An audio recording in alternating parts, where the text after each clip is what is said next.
Dwayne Casey on the line. Welcome, Coach. How you doing? Hey, Tim. It's how you doing, buddy? Pretty good. Pretty good, Coach. I don't know if I fit into this topic or not. Cold sores and this, and I don't know. See, I tried my best just to kind of to muscle through it, to power through it, to continue pounding the rock, Coach. You pounded the rock. You played the straight man the whole way. I sounded good. You know what, Coach? I feel like a member of your second unit after committing a turnover. and I know I shouldn't have, and I feel shame, and I apologize to you, Coach. Well, you should have been in at halftime the other night. You probably felt right at home. Throw it up. Okay. Listen, Coach, let's start with that. You were obviously, pardon my French, pissed after the performance of your second unit in the second quarter, after a practice and a shoot-around. Message received? I really think so. We had a focused shoot-around this morning, and it was a situation where, I just thought we came out kind of feeling our way into the second quarter instead of going out, okay, I'm going to be coming off the bench this season. I've got to come in and give support to the, first unit. So I've got to come in playing hard, competing, holding serve, increasing the lead instead of coming in and feeling my way into the game. And I thought that's what our second unit did. And I explained to them, we need more. We need that energy. We need that burst of enthusiasm from you coming in the game, not a laid-back approach the way we had. So hopefully they got the message. It was sent. So we'll see. But we have a great group of guys. They're very competitive. Like I said, yesterday we have probably one of the most competitive practices against each other. And that's the point I always make. And, I told them you go hard against the first unit than you do the opponents. And so it's about developing that winning attitude, that winning culture against the other team. Raptors head coach Dwayne Casey joining us. So what was the most important thing that you wanted to work on this preseason? Well, one thing was get back to the defensive mentality. We've showed spurts of that and signs of that with the first unit. We holding teams down to a pretty good defensive field goal percentage, but the problem is, guys, is the fact that we're not finishing off with a rebound. We've improved our defensive rebounding percentage, but not enough. I think we were 27th last year. I think we're down to 21st or 22nd. So in the preseason, so we've got to get it down. We've got to get better. Right now, we're playing defense for about 19 seconds. And then we get a stop, and then we lose it on give up an offensive rebound. So we've got to do a good job of being physical in the paint, going and retrieving the ball, pursuing the ball, being physical on the box out, holding our ground, and not get pushed on the basket and then come up with the ball. Coach, a question in relation to the team you played the other night, the Knicks. Mm-hmm. Should Metta World Peace call himself something different? It was so hard for me to call him Metta instead of Ron. I've known him, and I've heard so many stories about him through Rick Carlisle, who coached him at Indiana. Yeah. So he's a heck of a competitor. The Metta World Peace doesn't fit his competitive approach and his physical and toughness that he can bring to the table. But it's a free world. A guy can call himself what he wants to call himself, but he doesn't really fit. To me, he's still Ron Artest, but, that's his legal name, so we'll call him Metta. All right, better legal name. Metta World Peace, or you brought it up, World Be Free? I say what? World Be Free. Yeah, I tell you what. Yeah, I'm with you on that. It's more meaningful and he could score.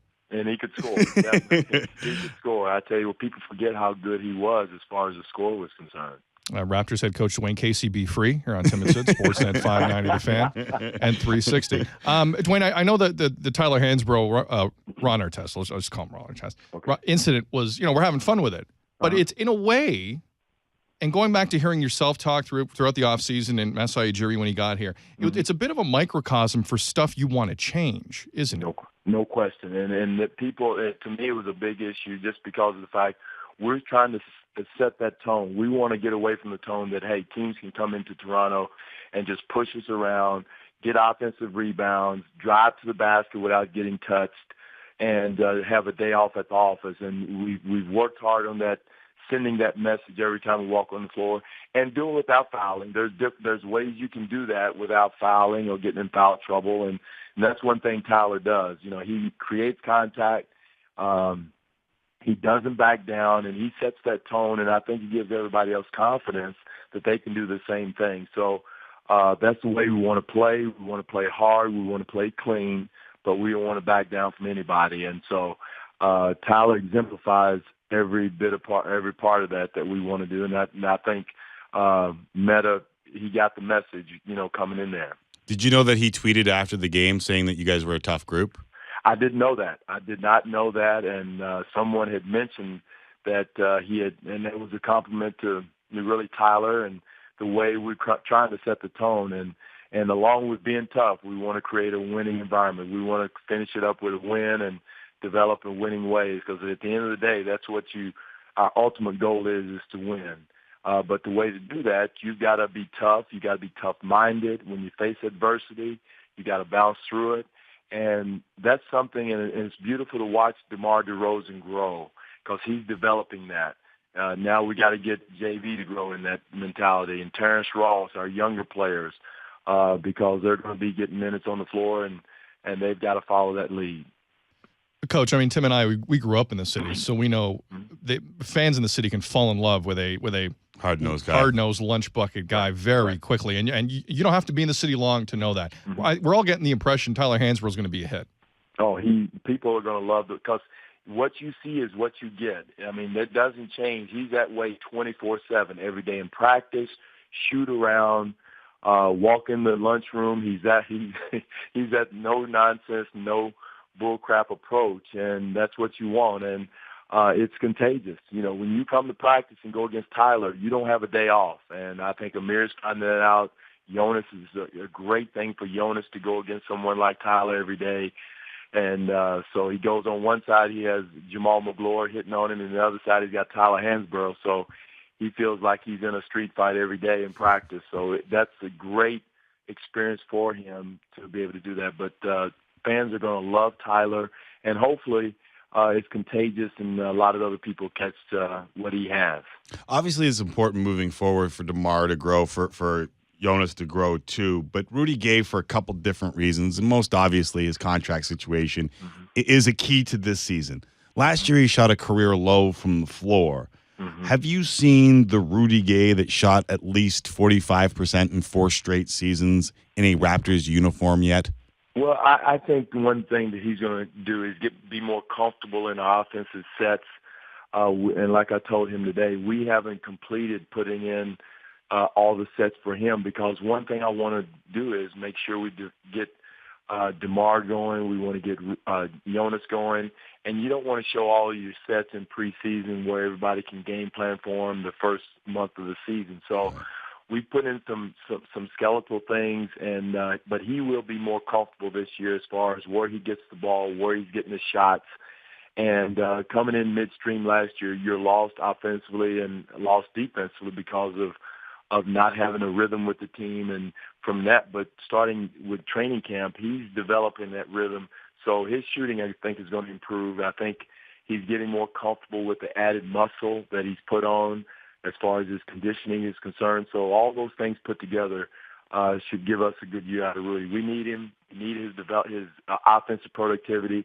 And not only that, we need a defensive presence from him, because he's going to be going against some of the best offensive players in the world at that position. Coach, I just want to go back to the other night against the Knicks, end of the game. You did something that I and correct me if I'm wrong, I didn't see you do a lot last season. You put a guy on the line up 3. What is your overall philosophy on that? And should Raptor fans maybe expect more of it this year? Well, it's funny you say that. We tried to foul last year. And again, that's what execution is all about, and experience. You know, we have a philosophy that you're up 3 at a certain time on the clock, we foul. Even the other night, we fouled, I think it was 13 seconds on the clock, up 3. So, you know, we did that and executed it to perfection the other night, and that's how we've been working on it a lot in practice, in the game situations. And whether those shots went in or not, they were executed the right way, with Tyler getting his dunk, and then Terrence Ross hitting the three, and then also fouling defensively. We did some things, zoning the out of bounds play up defensively at the end of the game. We were down one, I think, and we won the foul. So there's certain things we want to do. So all those special in the game situations we executed the other night, which was probably to me worth more than the win. Dwayne Casey joining us here on Tim and Sid. Before we let you go, 2 games left. What are you looking for in the preseason? What should fans be looking for tonight and Friday in Milwaukee? Well, the increased minutes by the starters. It's time now to give them some increased minutes.